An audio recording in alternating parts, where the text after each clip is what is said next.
The cold came first. It always does in Russia. It comes before the armies, before the dying, before the long silence that follows a catastrophe. It settles into the land like a judgment, patient and absolute, and it waits. Napoleon had been warned.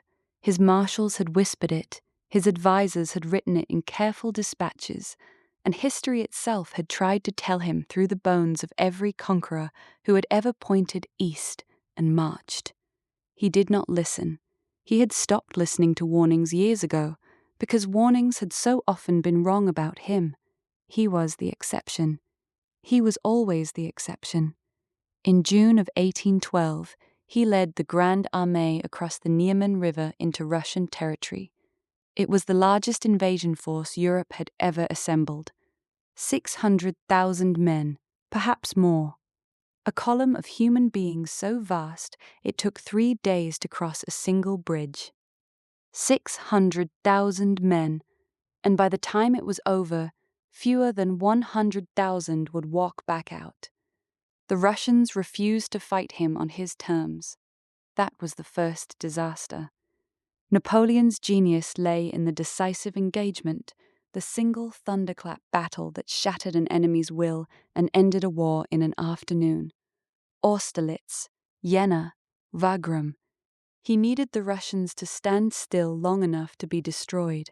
They would not. They retreated. They burned their own crops, their own villages, their own cities rather than leave anything that might feed a French soldier. They pulled him east, deeper and deeper into a country that seemed to have no bottom, no edge, no end. He reached Moscow in September. He expected surrender. He expected the Tsar to come out with keys on a velvet cushion, the way European monarchs did when they had lost. Instead, the city burned. The Russians set fire to their own ancient capital rather than hand it to him intact. Napoleon stood in the Kremlin and watched the smoke rise above the domes and steeples, and he waited for peace terms that never came. He waited for 5 weeks. The Tsar said nothing. The silence was its own answer. Turned back in October. It was already too late. The retreat from Moscow is one of the most terrible episodes in the history of warfare, not because of battles lost, but because of what the land itself did to those men. The temperature dropped to 30 below zero. The horses died first, their legs snapping on the ice, and then the men who had depended on those horses began to die too. Frostbite took fingers, then hands, then the men themselves. Soldiers who sat down to rest did not get up again.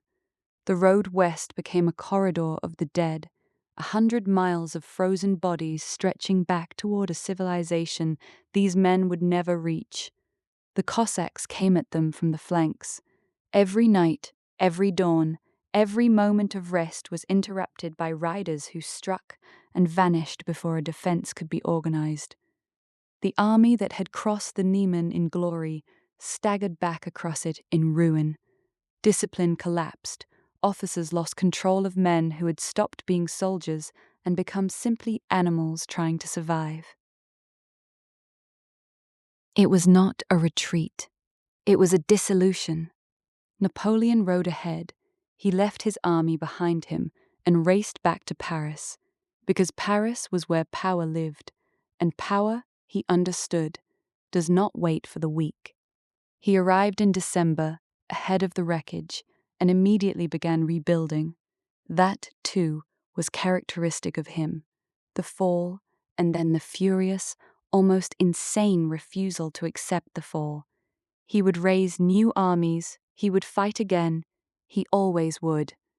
But something had broken that could not be rebuilt. The myth of his invincibility, that invisible armor he had worn since the Italian campaigns, was gone. And across Europe, people noticed. Slowly at first, and then with gathering urgency, the subject nations began to stir. Prussia switched sides. It had been humiliated at Jena, occupied, stripped of territory, and forced into alliance with the man who had done all of it. Now it rose. Russia and Prussia together formed the core of a new coalition, and then Austria joined them, and then Sweden, and then nearly everyone who had ever bent the knee began to straighten their spines. They called it the Wars of Liberation in Germany, and the name was not wrong. There was genuine feeling in it, genuine fury, the kind of anger that had been stored in a dark room for years and finally given permission to come out into the light. Napoleon fought them. Of course he did. In the spring and summer of 1813, he won battles that would have been masterpieces in any other chapter of his life. He outmaneuvered, outgeneraled, and outfought opponents who outnumbered him. But he could not replace his losses. France was exhausted. The young men who had filled his armies for a decade were dead in Russia, dead in Spain, dead on a dozen other fields whose names are barely remembered now. He was filling his ranks with boys who did not know how to march, let alone how to fight. The decisive blow came at Leipzig in October of 1813. 3 days of fighting, the largest battle Europe had ever seen, 300,000 Allied soldiers pressing in from every direction against an army that had no room left to maneuver. When it was over, Napoleon's forces were shattered. He retreated west across the Rhine, back into France itself, and for the first time in 20 years, the war came home.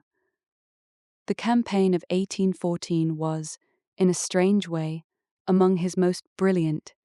With a fraction of the resources he had once commanded, he darted around the Allied advance like a man playing chess against a crowd. He won here, won there, bought days and weeks through sheer will and tactical genius. But he could not win enough. The Allies kept coming.